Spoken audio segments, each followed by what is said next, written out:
Working safely with display screen equipment.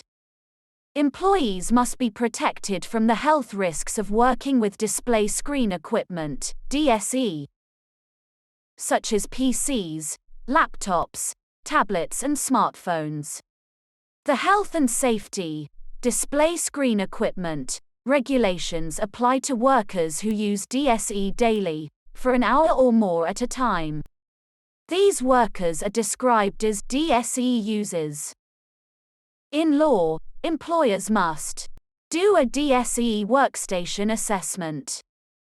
Reduce risks, including making sure workers take breaks from DSE work or do something different. Provide an eye test if a worker asks for one. Provide training and information for workers.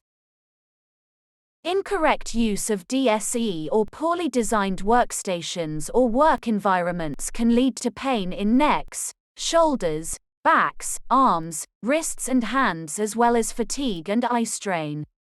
The causes may not always be obvious. The law says employers must plan work so there are breaks or changes of activity for employees who are display screen equipment, DSE, users.